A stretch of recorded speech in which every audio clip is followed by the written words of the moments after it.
Call to order our February 1st, 2021 Jones County Board of Education meeting.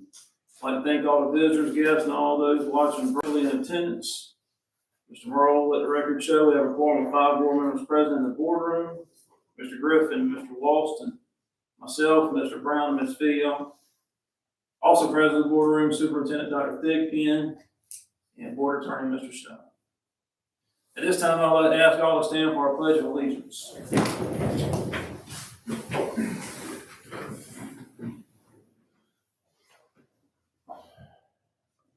Pledge allegiance to the flag of the United States of America and to the republic for which it stands, one nation, under God, indivisible, with liberty and justice for all.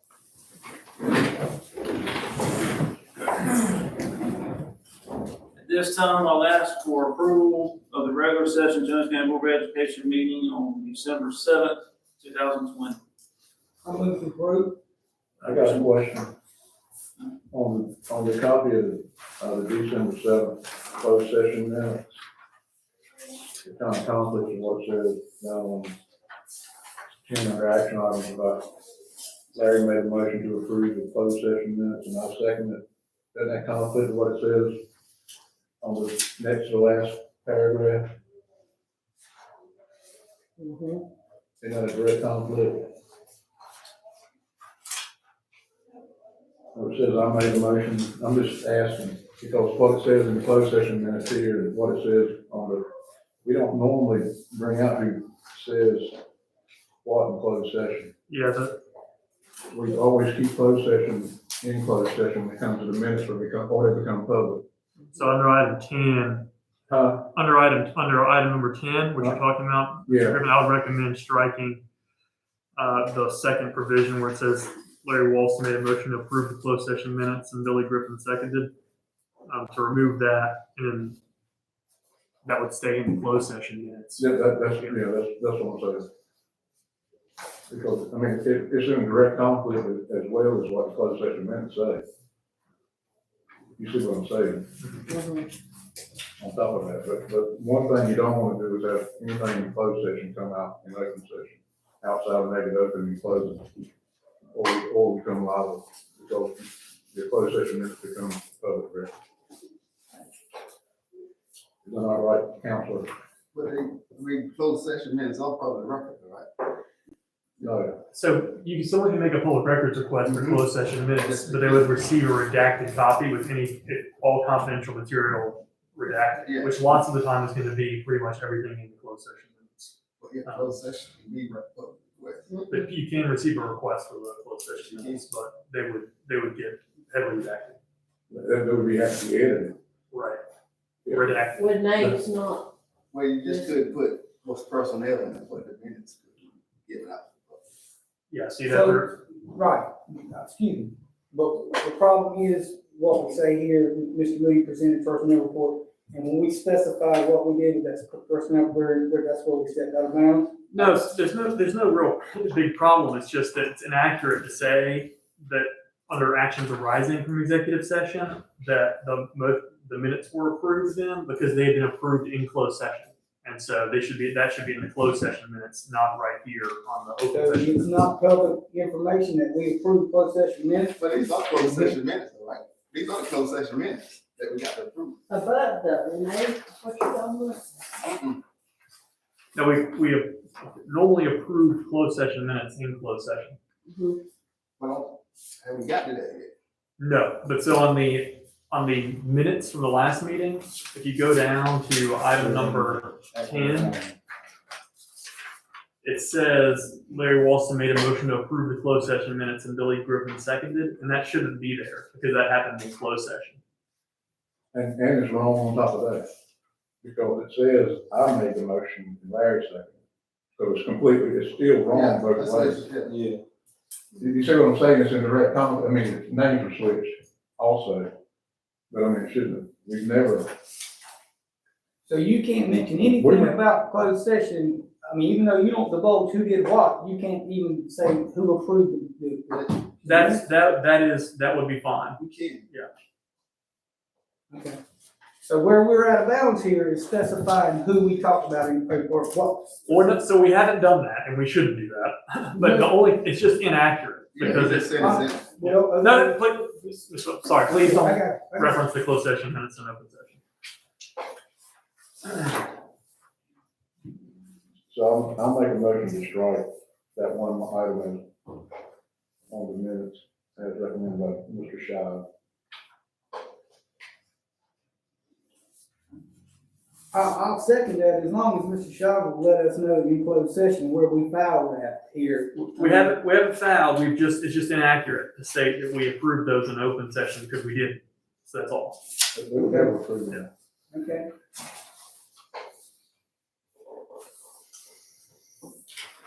We got a motion to approve the meeting minutes with the striking of that second sentence. Have a second. I'll say it. Second. We're going, that's not that. Okay, so Looking at it changes. Mr. Walston made a motion, Mr. Brown second. All in favor say aye. All opposed say nay. Motion carries 5-0. This time I'll ask if there's any adjustments to our agenda, starting with Mr. Griffin. Any what? Adjustments to the agenda. I'll make a motion to approve. Well, I want to ask everybody if I have any adjustments. Mr. Walston, No. Mr. Brown, Ms. Veal. No. No further adjustments. We have a motion on the floor by Mr. Griffin. We have a second. Second. All in favor say aye. Alright. All opposed say nay. Motion carries 5-0. At this time, we'll head into item number 2 on our agenda, the discussion items. Recognize Jones Senior High School graduation rate.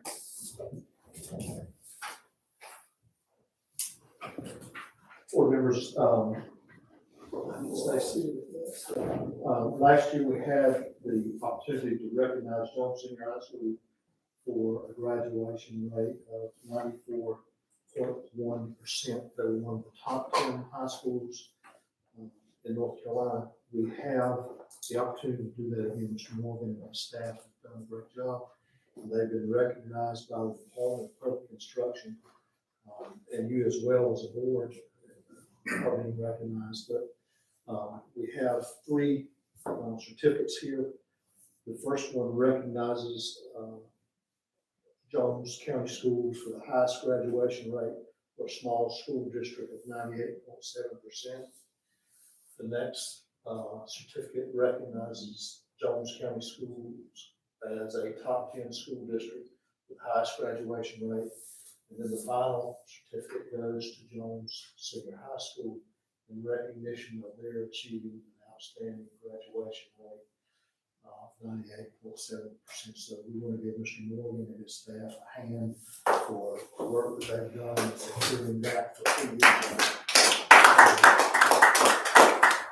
I'll let you have these certificates and recognitions so you can share it with your staff. Here's the letter. Thank you so much for your work, all the good things that you're doing, John. So Outstanding staff, and that's what it takes, the whole team. So thank you very much. Appreciate your support. thank you. Thank you.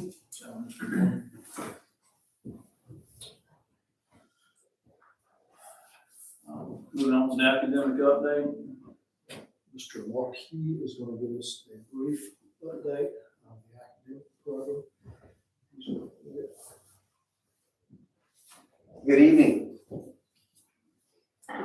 I'm here to provide an academic update for Jones County Public Schools. Before I begin, I would like to share with you that in this fall we had a wonderful opportunity. We had a K-12 adoption for math and reading curriculum, which occurred about 1 year ago. And it was a blessing because at that time the curriculum council chose curriculum that had a web-based platform, and it was also paired with paper-based. And if they had not done that, we would have been in a much different boat going into this school year. So we're very, very thankful.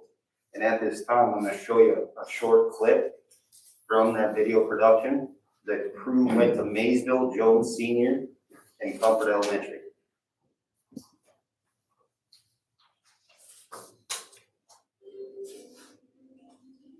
We do what we do best, which is teach. It's just the format has changed slightly and rethinking the way we've always done things.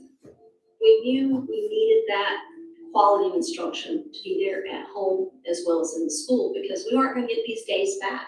We worked very diligently to try to make the remote experience as strong as the face-to-face experience.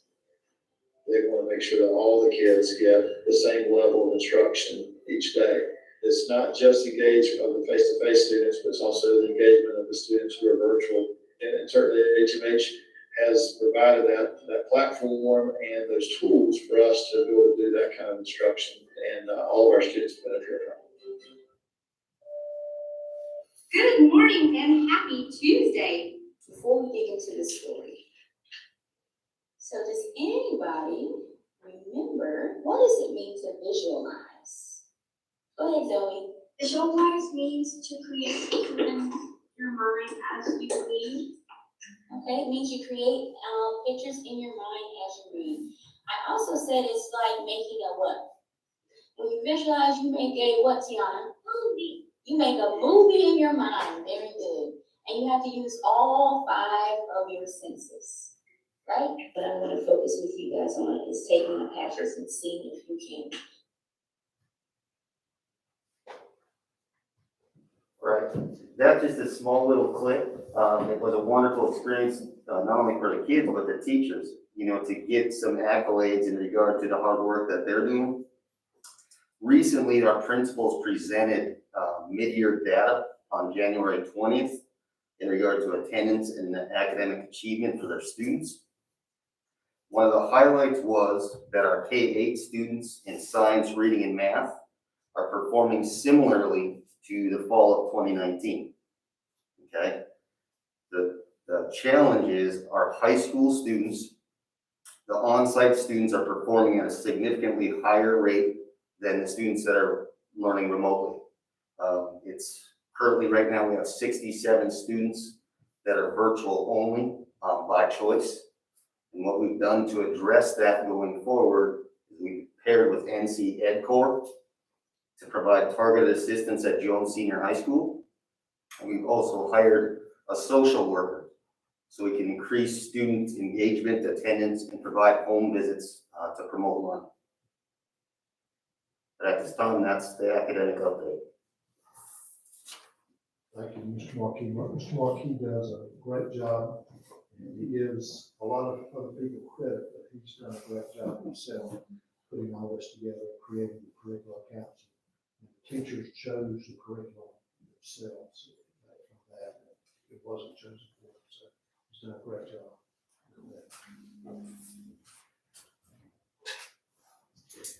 Good evening, Chairman Meadows, board members and staff. I would like to take a moment to introduce myself as your new finance officer, Melissa Moore. I have roughly 25 years' experience in finance and accounting, with 12 of those years in local government. Everyone has been very kind and welcoming. Our finance staff is working very hard to ensure I'm up to date on all our policies and procedures, as well as our funding mechanisms and reporting requirements. We have worked very hard the past couple weeks to meet several reporting deadlines with W-2s, 1099s, and the American CARES Act reporting requirements. Our goal is to have a budget amendment to present at the next board meeting for your approval.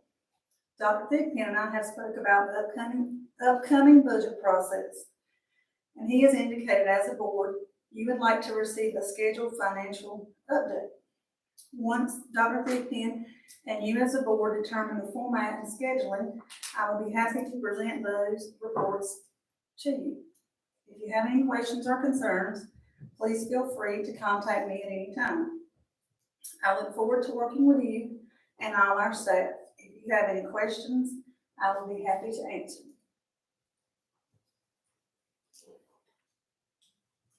Have any questions? Thank you.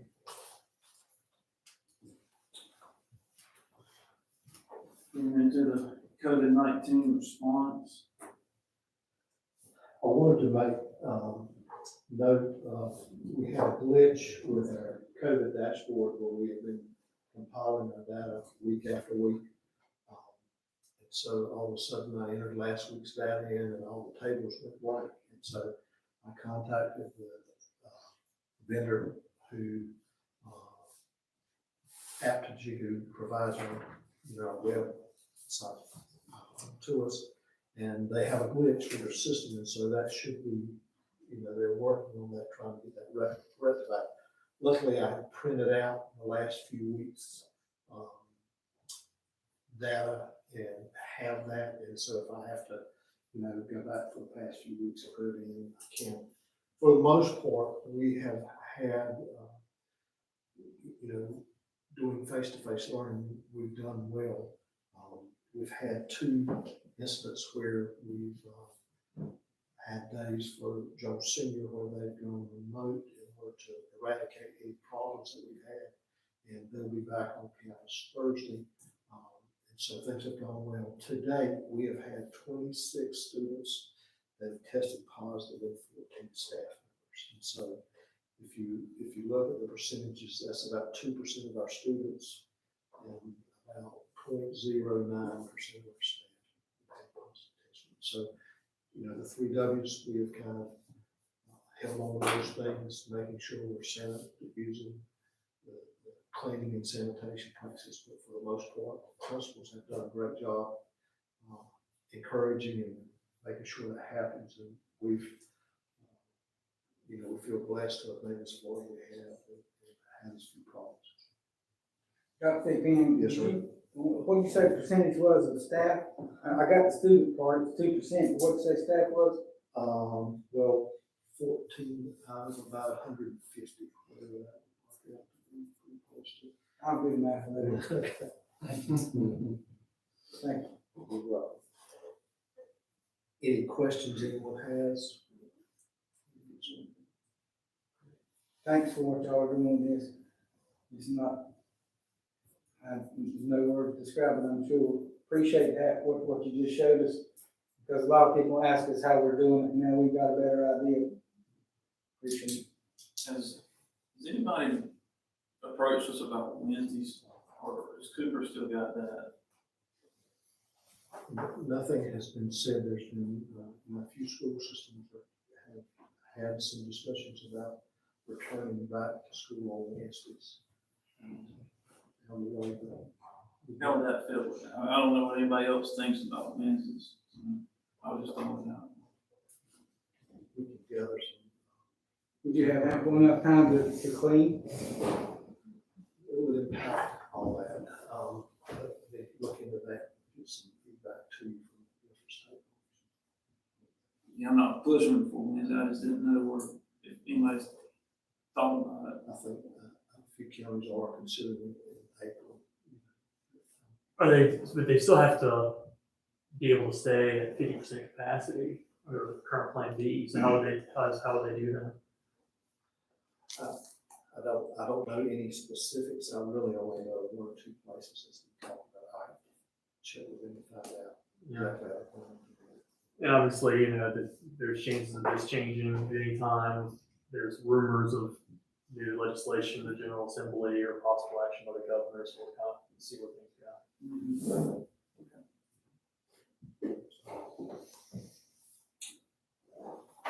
Any other discussion? Okay. Okay. Facilities report? Yes, sir. Good afternoon, Chair, board members. We are scheduled to advertise for bids February 14th, so we're on track where we need to be with spring coming up for the ball field project. So that being said, the last set of plans that I had, just to give you an idea of what we've been going over. I changed a couple things. One was climate control in the press box and concession stand. I felt like we needed cool as well as heat, and my suggestion to the engineers, with those particular areas, we will specify from Mitsubishi mini split units with that technology that will provide heat and cool. Another change I asked for the local engineer was to provide enough outlets in the concession stand area that we didn't have a nuisance trip with breakers. That's been a problem in the past in these areas we're going in. At the new high school gym, that was an issue. So we're trying to curb some of those problems we foresee we run into in the past. The change in the future, one of the changes I made on the structural side, it was designed with a cracked block look. I asked them to get back to the drawing and change that to brick veneer. For those, a cracked block is a rough concrete block is what that is. And I didn't feel like it would match the facility with what we already had in place. So my direction on that was to go to brick veneer on those dugouts, press boxes, and concession stand area. So it'll be blocked with brick to match the existing facility we have in place. And the third thing I asked them to do was tighten up the roof structure. It said 24 inches on center with 2 by 10s, using those with standing seam 10 on that. I asked them just to tighten that up to 16 inch on center. The cost is very insufficient, adding 3 more 2 by 10s just in case someone has to do it more. But we're on track to advertise for bids February 14th when that's going out. And there is a couple of things that the engineer is finishing up at this point in time that I'll get back and look over. But other than that, we should be on track for early spring for a construction of that project being breaking ground. And really with the weather pattern we had and what seems to be in place, we're probably not going to be able to do anything until early spring anyway, just to get that area to work. Anybody have any questions on the ballpark project? Hope we don't get drug out any further. I mean, I thought we were gonna be breaking ground like in August. Well, I mean, we finalized the plan basically after Dr. Tick and y'all got it in June or end of June or July. And, you know. I thought we'd be playing on it this year, really. well, you give me authorization to move forward with the engineer. The plans have never been finalized. We never had a final plan to work with. What we did have was you give me authority to move forward with all the planning stages of it. And as bad as we want to play on that field, with COVID being what it is, I'd rather take a couple more months and get things right and rush it through and just not have things in place that we need. But as I said, we should be on track to break ground by early spring. And I just want to backtrack a little bit. You said the brick on the dugout was probably the third item that you had talked about. What was the first two, right quick, please? One was climate control and the press box and concession stands. Heat and cool. So there's not a final set of plans yet right now. No, we're still waiting for the last set to come in from the electrical engineer. You got a date on when you might be getting them? Joe assured me that we could go ahead and advertise February 14th. That would be in place in time for us to pick it up. Did you have a cost estimate? Pardon me? Cost estimate. We won't have that until we do this. Well, what was all the figures we got before?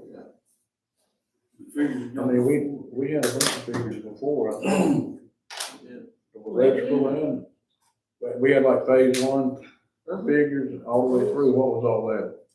That was estimates. That was taking the price for a building per square foot multiplied. That was taking the ballpark area, and it was all estimates. Nothing was just a best estimates. That was the engineer's estimate. Engineer's estimate. The only thing we had a real concrete figure on was what the engineering fee was.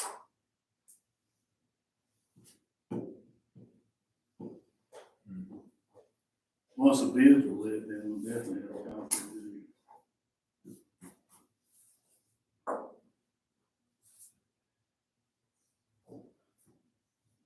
Any other questions?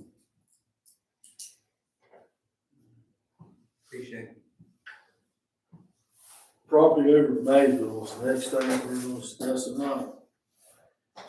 on that piece of property, the deeper we dig, the more we find out we really don't have a lot of control over that piece of property.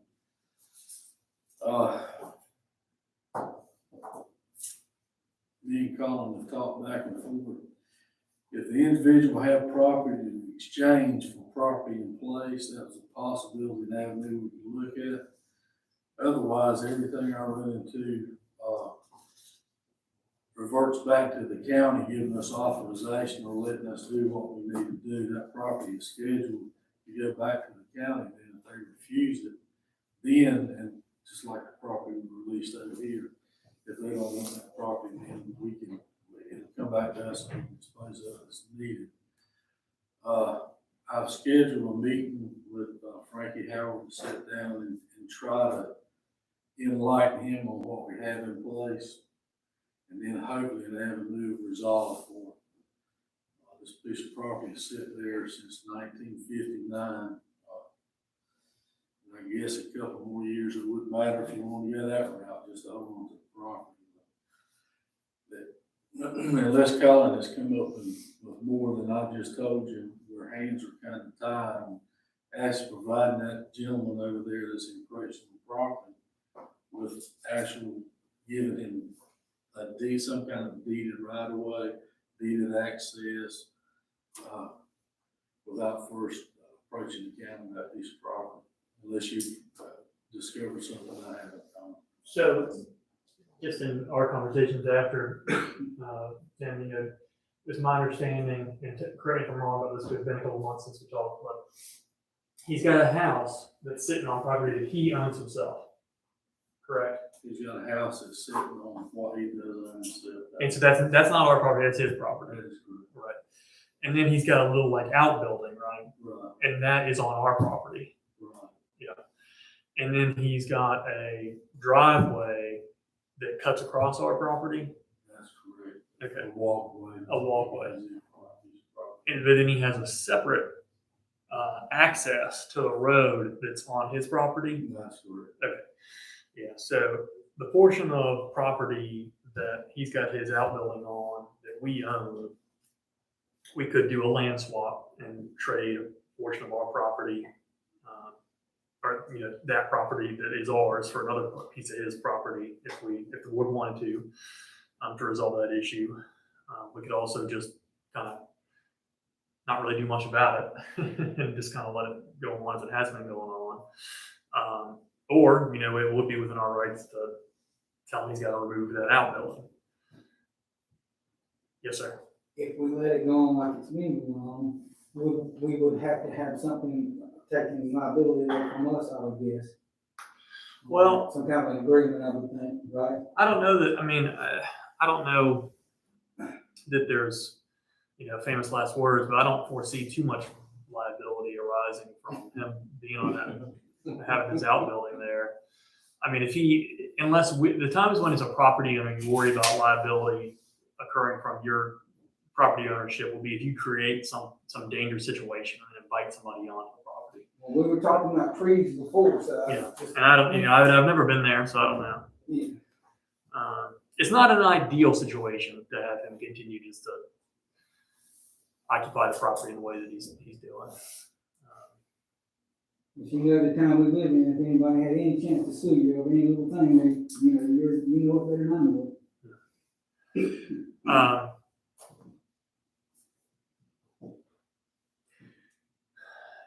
You know, as we talked about before, we can't sell to them directly. We would have to do sealed bids or an auction or something like that. One creative solution was to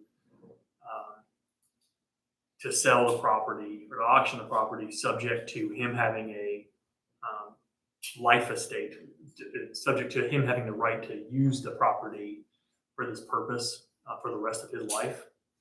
And if we attached that stipulation to it, it's unlikely anybody would want to buy it. And it's such a small piece of property anyway. But can we cut a piece of property out and sell it to him, not work on that property back to the county? we have to offer to the county first.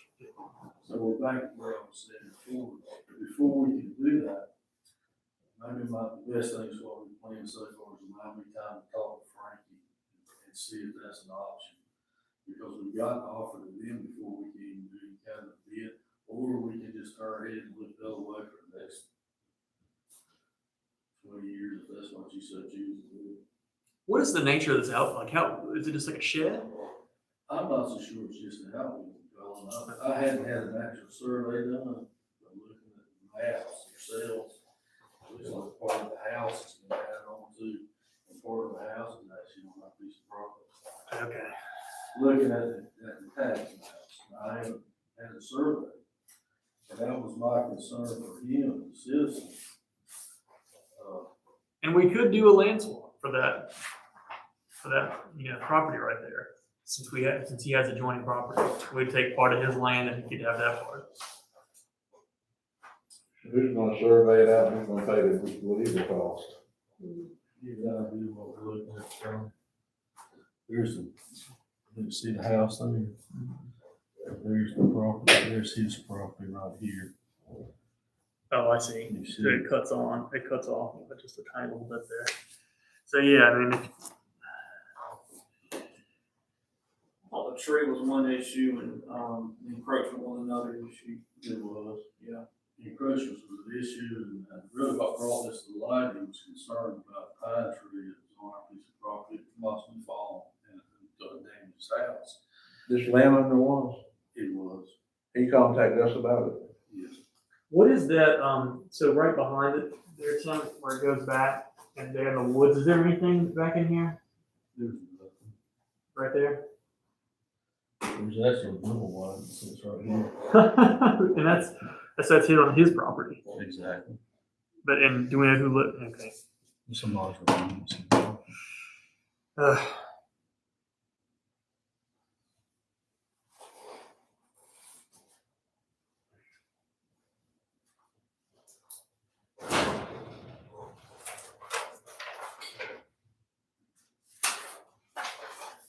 So we want to maybe make this to be determined until you speak with Frankie and. I think that'd be the best thing, because the more you look, we've allowed this to go on for so long that I feel like it would just be the right thing to do if we can work something out and do that. If I can get with Frankie, because the property has to be offered back to the county before we can do anything with it anyway. I don't know if this gentleman has any land to swap. To my understanding, I haven't spoken directly to him. I have looked at the tax map to see if there's that land in the county that belongs to this individual, and I was not able to find any. Not being said he don't have any, I just, anyway, like I said, I've called and scheduled a meeting with Frankie to discuss this piece of property. The other piece of property is really not an issue. We can release that back, the county can accept it if they want, if they don't. But back to the issue about the tree that we first talked about. If the tree was diseased, damaged from storm, was dying, or anything like that, then it would be a liability to us. I've gone by and looked at the tree, and the tree doesn't appear to be diseased, or damaged, or fallen, or rotted, or any of those issues we had, like we did over Maysville, when we should go out, those trees taken out. And if it were to blow down, the only liability I can see probably an act of God that had done that. But anyway, that's what brought all this to everybody's attention. And then from that point on, I've really tried to get creative and figure out what route we can go. But the Achilles heel in this whole fun scenario is the school property, brick and mortar, actually reverts back to the county before we can dispose of it. So until I sit down and kind of explain to Frankie what possibly could be going on, and maybe they'd be willing to work with us, or maybe they want it back and they want to take care of themselves. I don't know. But to me, that's the next avenue, unless you just turn your head and go the other way.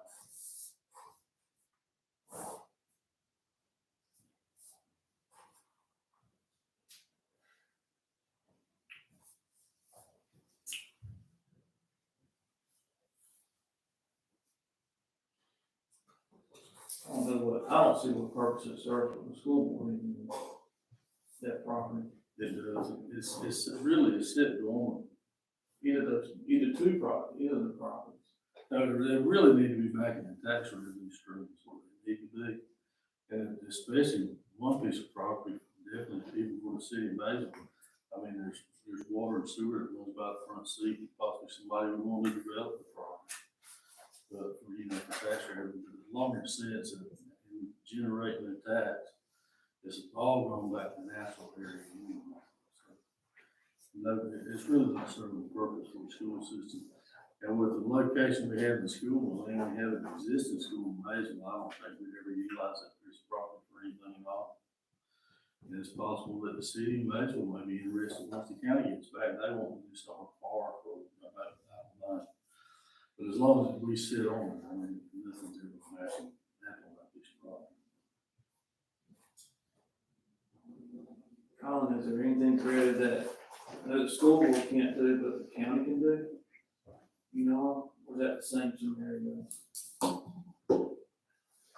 Well, whoever, if we were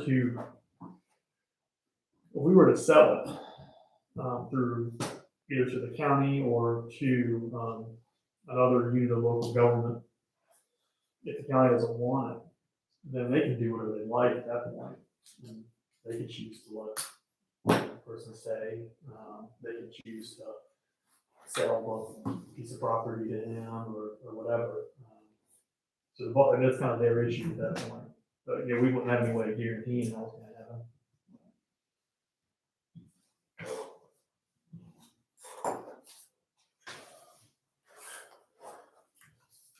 Being part of the property used to be, a site where a black school used to sit. What if our brick masonry class went out there and built like a monument on that particular lot and stating what happened, and we just keep it in the school property and let it honor, or let it be a historic site for the school property?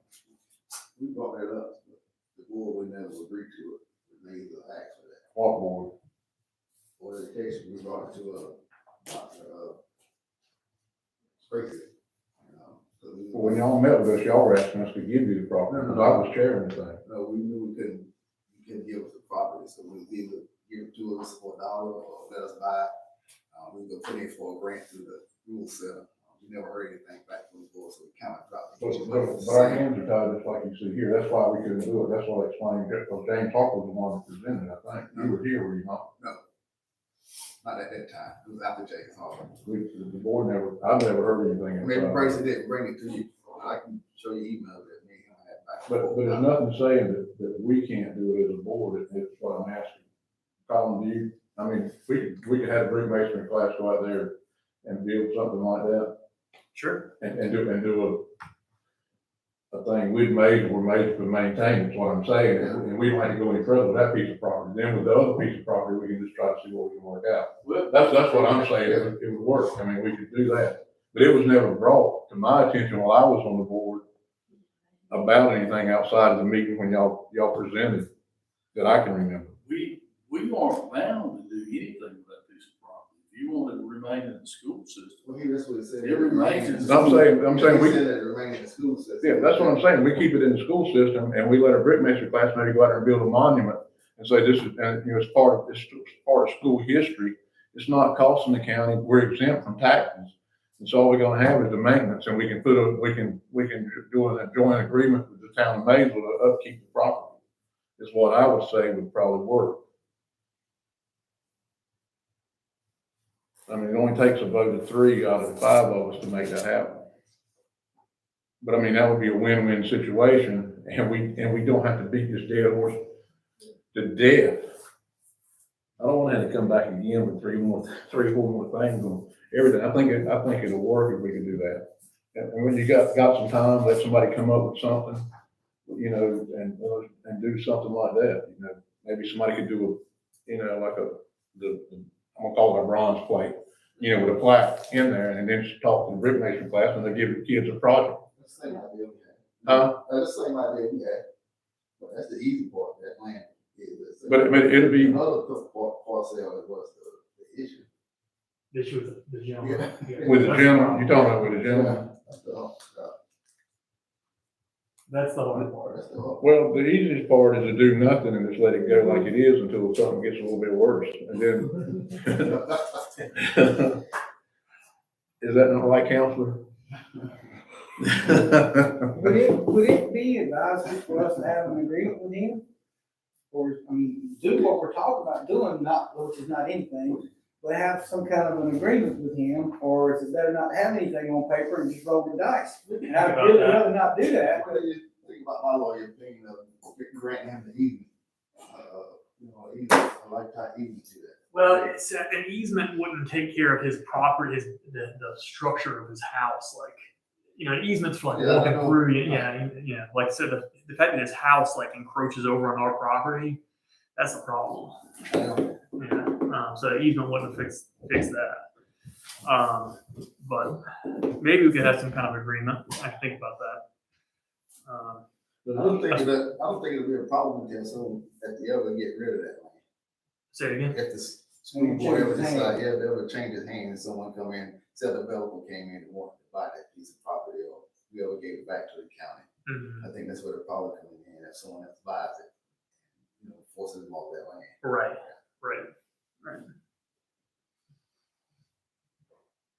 We've got an agreement with him, as long as it's a good school system, I think it should be good. Lifetime agreement.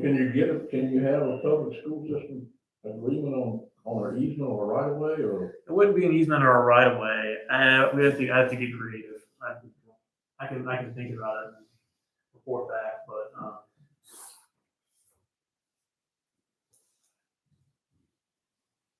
I think doing nothing would probably be the best thing at this time, until, to give you a while to think about it.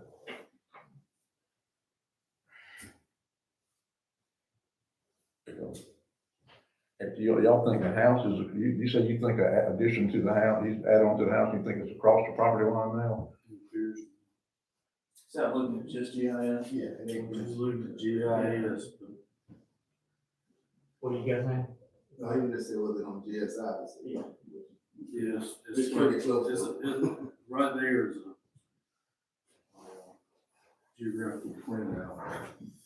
The boundary line. Survey inside, you can't get about GIS. But it'll get you close. Yeah, it's close, but it ain't accurate.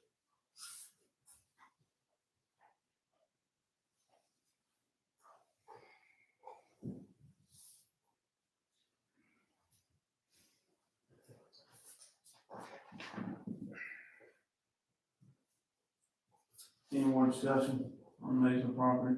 So we maybe call him up to see what he can do and come back next month. Yeah, having the pictures is helpful. See if we can come up with any other good options. Thank you. Sort of related to the top 10, is there any other properties? There is, there's a second property in Mason as well. You mean a third? There's a second property, but That's there's the not, one he was. Yeah, I know about the two in Maysville, sir. there's not a third. Is there anything in Maysville These are the last two pieces of property I'm aware of, the school board items that have not been occupied by school building at this time.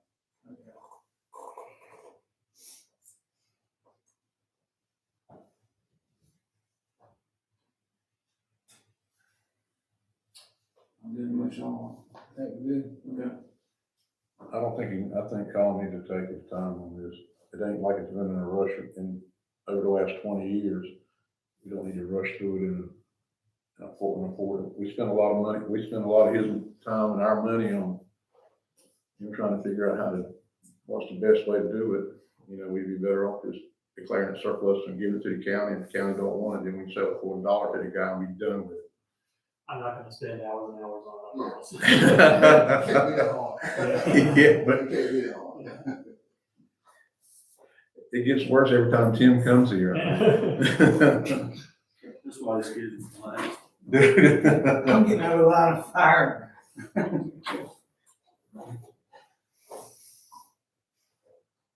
I move we go on, move on. I'm good.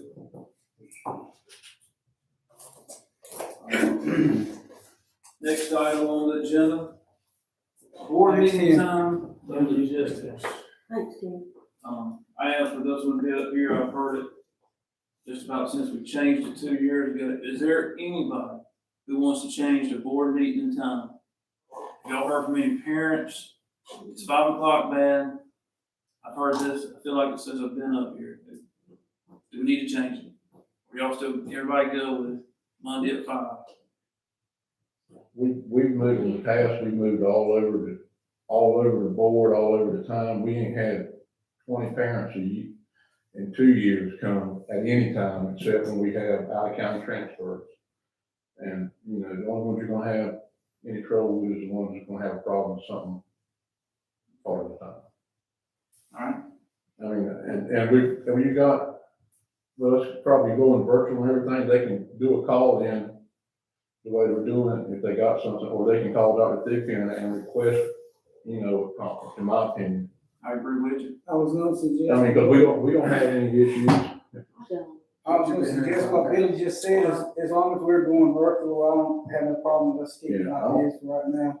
I've been on here for like That's all I can do, you know. 16 straight years, we ain't never had any, we probably don't ever have a outside of staff, just very few people a year. I mean, y'all, Even after the 5 o'clock meeting.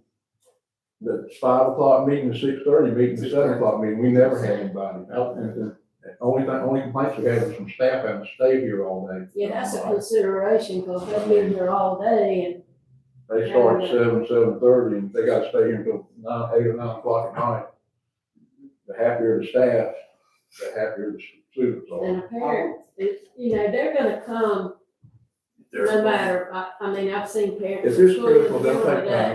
time. Yeah, Or they'll they'll make an arrangement with the superintendent, and we can be here if we need I to would hope that we will be able to manipulate our schedule, maybe 30 minutes or so to accommodate the parents if there was a situation. I mean, I would. So I just want to bring it up to have a for right now, consensus on what we're doing. And y'all, I like the Mondays at 5, but In fact, our staff likes it. when we go back full time, we may feel differently if we get a whole lot of parental input. moving on. Another one that I asked to put up here was our board stipend. This is just for discussion tonight or this afternoon. We've also got a new board, and what I would like to do is at least ask Ron or somebody to maybe study what smaller boards are paying. I felt like it then when we decided or voted to work for it a year ago. And I still feel like we were a bit too high for our county. So I don't know if we can do some research or if anybody else has any input, but that's been how my feelings then, and I still feel the same way. We got a new board makeup, so just kind of wanted y'all to know where I was at. I'd like to see each of us do our own good research, and not take anything but Ron. I think Ron looking into it, more eyes are better, but I would like being, I think I would like to be more compatible with people our size as well. But we hadn't looked at it yet, and I'd love for all of us to kind of get on the computer and maybe see who's doing what. Just trying to get ahead of our budget. For some reason, I'm talking about it in February. So, any other comments on the board stipend? The only comment I have is, I mean, obviously some of us are attending more meetings and going out in schools to visit. When I came on this board, I didn't even know what a stipend was. I hadn't even asked. So when I got my first check, that's what it was. But I know since I've been on the board, there's some of us that are able, if you might want to use that word, to be at schools during the day. I personally have been during the day, athletics. I've been to every school in the county. I've been to all the state meetings that I have been afforded to go to, a national convention. And some of us do more than others are doing. So I feel like if you don't feel worthy of that you're earning it, I would think that you would want to maybe gracefully give yours away or whoever, but I'm just trying to put it nicely. So that's my opinion now and later.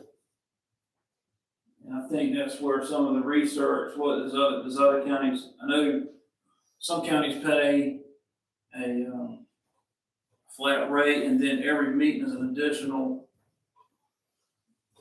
and then mileage charges. I just want to know what other counties are doing. That's all I'm saying.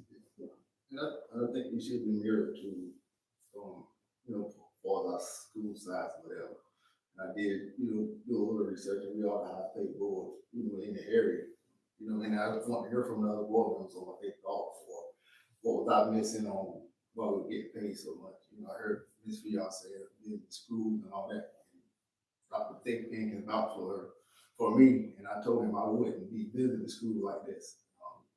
And I learned also in the board that the training y'all made me go to one-on-one. I can't remember the doctor name thinking that speaking that day, but he framed it so well that I got to use it in my board orientation was, yeah, a lady come on, I'm gonna be visiting the superintendent, I'm gonna be visiting the schools, I'm gonna be doing this. And his words to her was, well, you need to apply to be a superintendent. And not a board member. And I think that's perfectly right, because we shouldn't be at school, in my opinion, visiting and telling them what to do. This is what policy holders, and we shouldn't be at school, all that. I think Mr. Bracy recommended that we did. That's one thing that I did agree. As board members, we are board members, not principal superintendents, coaches, whatever. But we got to frame it perfectly that you should apply to the superintendent if that's what you want to do. But I do feel that we are paid a ton of money versus other schools. I was looking at Croatan, Carter County, which got some of the best schools in the state. Probably not one of the best schools for number wise. And that chair board member makes $425. County $1 billion, more schools. So I feel that we make a little bit more than we should. And my wife probably killed me for saying that. I give her money back, but I think we're overpaid. Well, there's a lot of difference. Sometimes more when you got a small county like this, and I'm not advocating for either way for what I'm saying. But when you got a small county, you can drop a penny at Lies Fork and you can hear it at Longhorn. And you got a whole lot more problems. And nobody in this room except for me has sat through some real bad turmoil times when things were upside down and turned around. And you don't, I mean, it was terrible. We were getting paid $150 every time we met, if it was 5 minutes or 30 minutes. But I think, with that being said, I feel like this board really, as young as it is, we need to have a working retreat, like a workshop, so we can all get together and get to know each other, find out what's going on, and try to get some stuff worked out so we can be cohesive as a board and not have all these individual ideas so we know where we're going. And I think that'll be very important. We need to try to do it as soon as we can, as remotely as we can. I mentioned it to Dr. Thigpen in between the swearing in time and when I got reelected and Shamata came back on. I think it would be a good time for everybody. We haven't had a retreat that I can remember in probably 4 or 5 years, but we had basically the same board.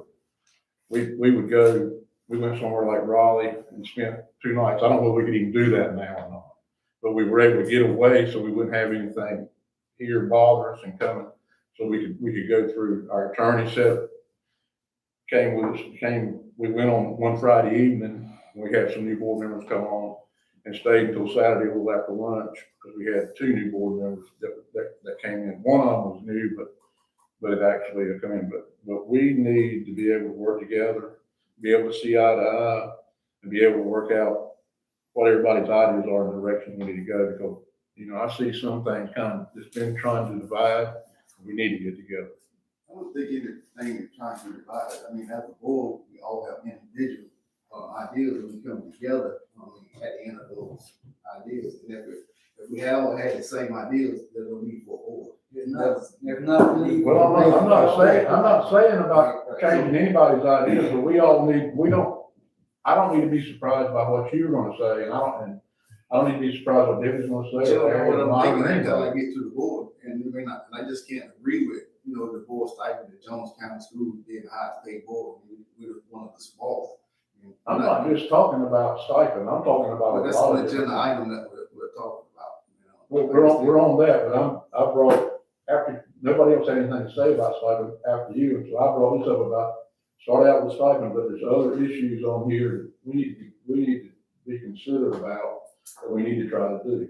as well as, Every new board needs a meeting to get together. I agree with that. Every new board. But, as far as staying on track, we're not in line with the rest of the people our size, and I think every board member probably would say they care just as much as we do. I ain't better than anybody else. But anyway, let's do what we first said and check it out with other people and see what other people are doing. So for the record, in case I'm not here at some meeting or I drop dead or whatever, Please don't. the county commissioners set the pay, the stipend for the board.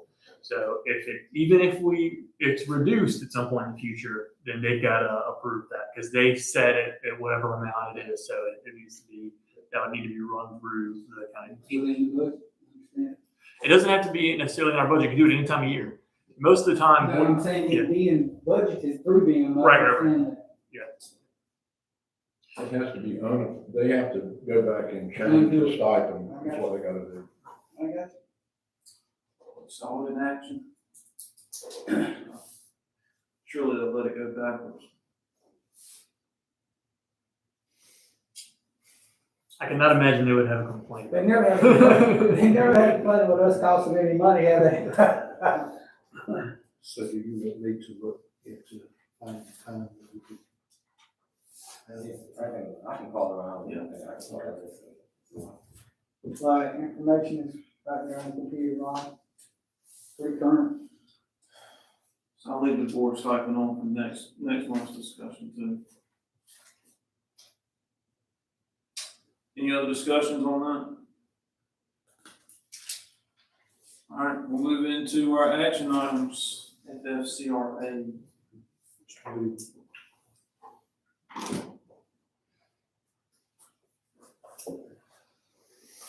Right, good morning, good afternoon, I should say, good evening.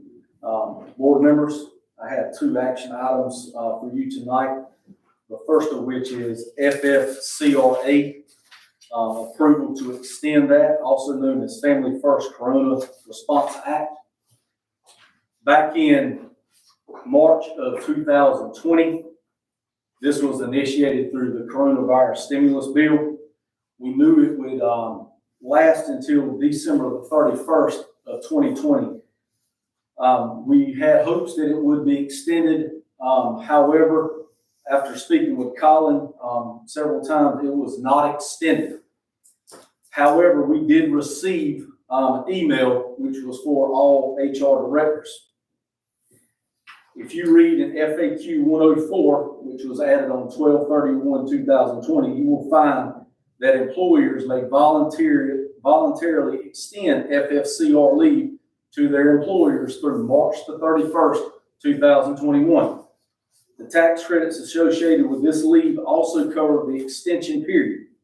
The extension is only available to those employees who have not previously exhausted their FFCRA leave allowances for the April 1, 2020 through December 31st, 2020 time period, which in essence means if they use that leave, they could not use it again if you extended it. So once that 80 hours of leave is exhausted, you would at that point have to take your own leave.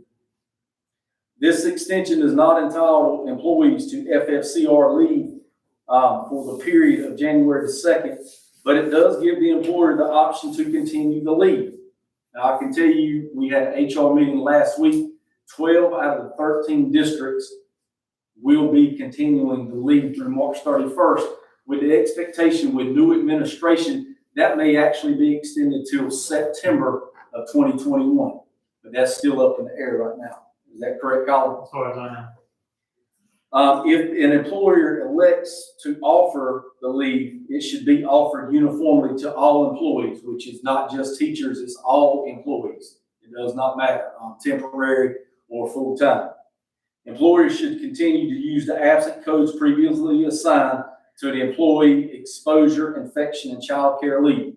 Now, I can tell you, we have not had anybody use the child care leave, but we have had, most of our people have used for quarantine, dealing with exposure or symptomatic. There's a separate leave that we can use for employees who are positive. That is contagious disease leave, which is in the employee handbook. That is 9.4. It has always been an employee handbook. However, we typically never had to use it, and they did add a part in there with the coronavirus. At this time, we do not have any information about whether the new federal administration, as I said before, will extend this leave beyond March 31st expiration date. And they will continue to keep us posted as far as that. So I'm asking tonight for board approval to extend this leave. One of the reasons I can tell you that they asked to extend the leave in other districts as well is because we still have teachers that are face-to-face. We have teachers that are face-to-face on a daily and weekly basis, offering them this leave. And again, if they use this leave and it's exhausted, they're no longer eligible for that leave anymore, unless they were to become extremely sick, and that would be an emergency FMLA leave as part of that. Can they trade time with somebody? No, Like they can? no, that is not part of the volunteer chair. So this would be on top of that, this is additional, right? Basically, what would happen is I get a phone call from an employer or the administrator. They say, we have somebody who has been exposed.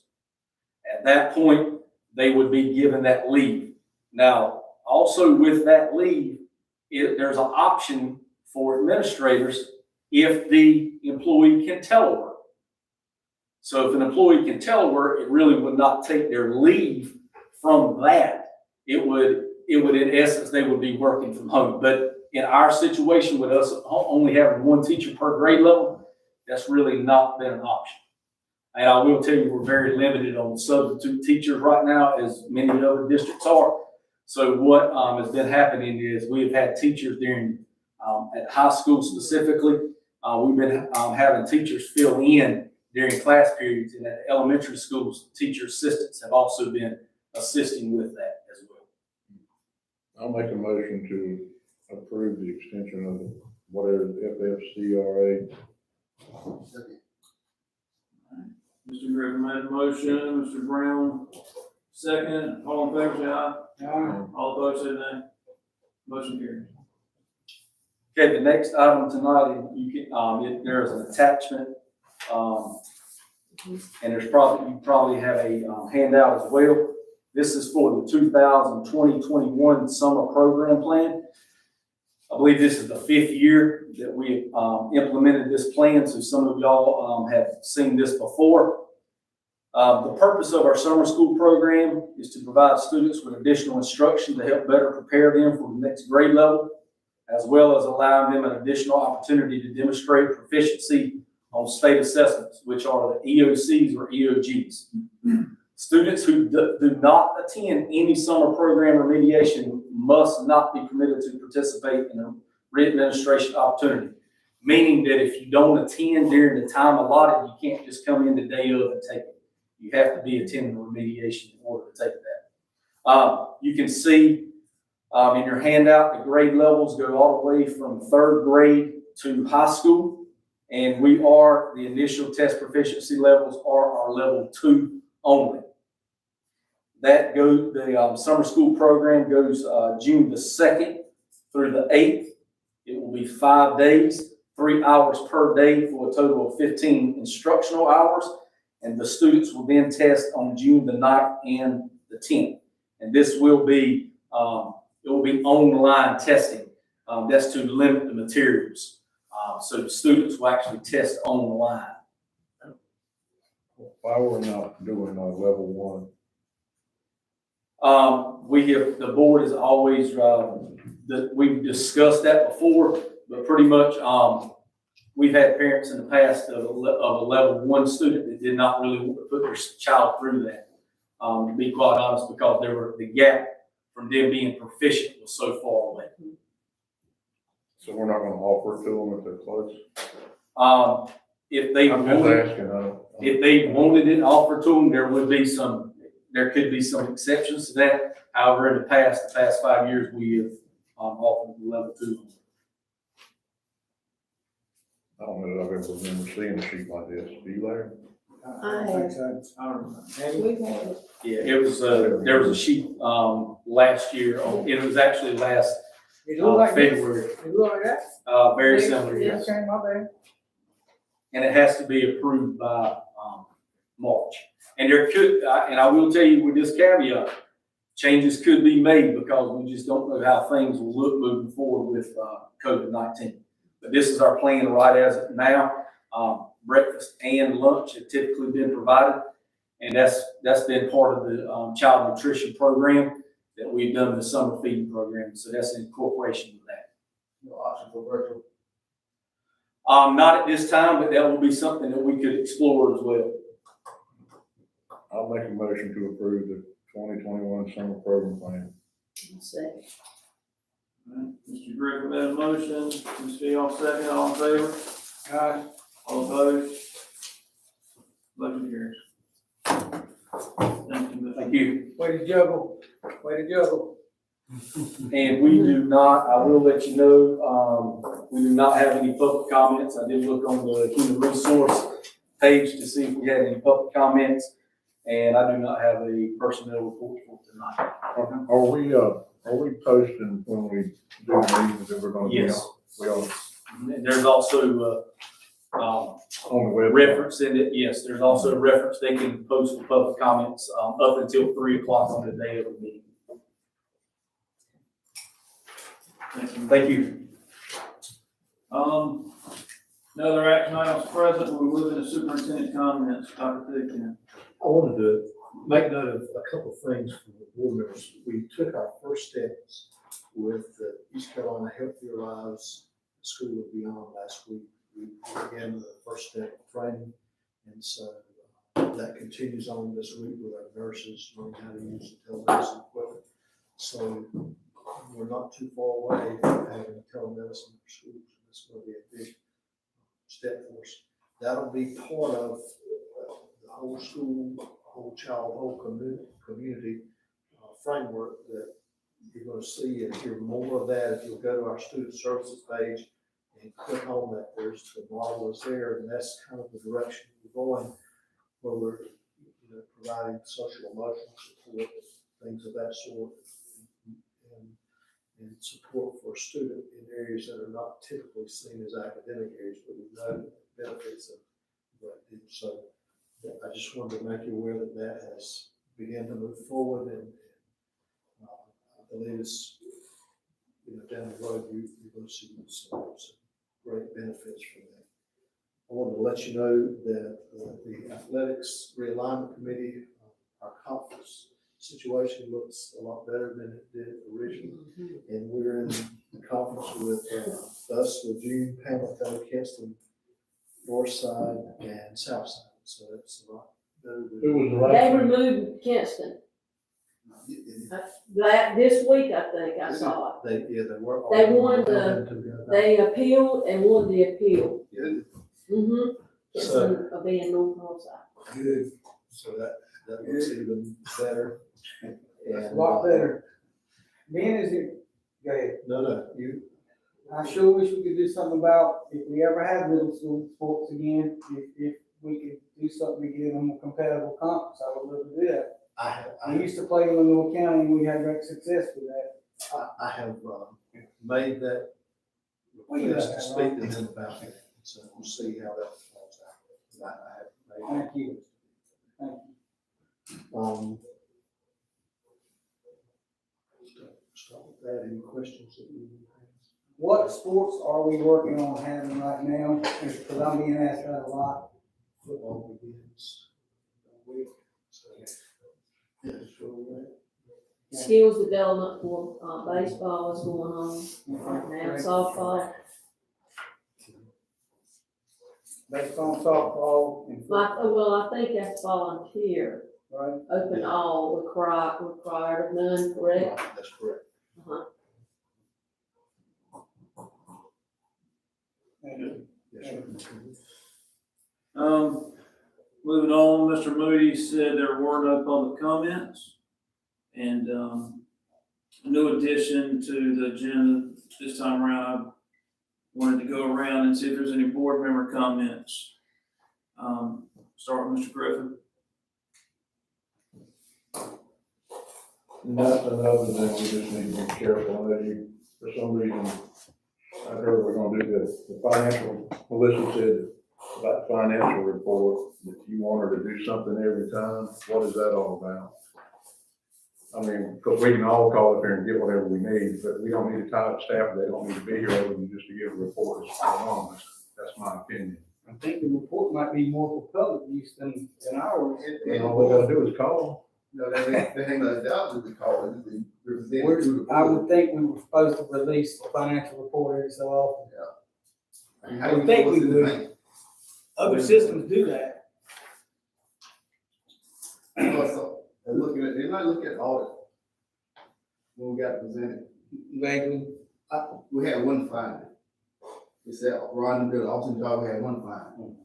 If you read that finding and see who was responsible, it didn't say Ron, it didn't say superintendent. It said the board failed to put in policies to prevent that findings. So if you begin the financial report all year, you would have known that would have been in jeopardy. So if we in charge of all that, how do we not know? I mean, do you not get a bank statement every month? I mean, I think I do. The school funding works a little bit differently than typical funding, in that we're allotted funds at the beginning of the year for like one classroom teachers, and so we'll have a balance in one, and that will decline by 1 month's pay period each time. And so it operates a little differently. In most instances, you have your finance officer give you a report as the school year begins, and then maybe every quarter, so maybe And that's fine. That's fine. I mean, but we should be getting something to make a while. At least But you're so responsible. But we're in a fine tuning thing where they can only spend what's in that allotted position. If she has to move money, then they come before us and ask for an amendment to the budget.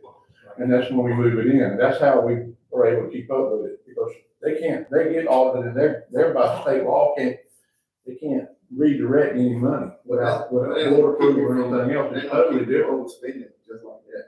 Can't that finding that we had.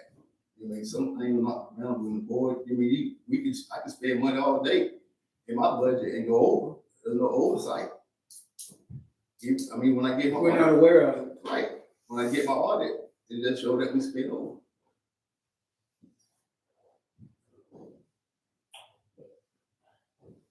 Moving on, Mr. Austin. No, I'm fine. I appreciate the communication. Mr. Brown? Ms. Vigo? One thing I wanted to say was I appreciate what Dr. Thigpen and the staff has done for the COVID response. Yes. I do think that's something to be proud of, and I thank you for that, and your staff, so please pass that along. And the other thing that I wanted to bring up tonight, which it looks like Mr. Parker's doing, is the video streaming, and I feel like we're moving in the right direction, so I'm interested to see how that plays out. So I appreciate what y'all are doing there.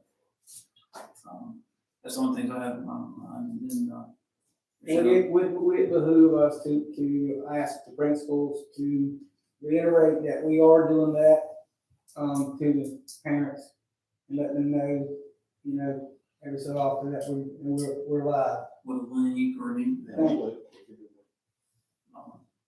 Colin, did you have anything? I don't think so. Okay.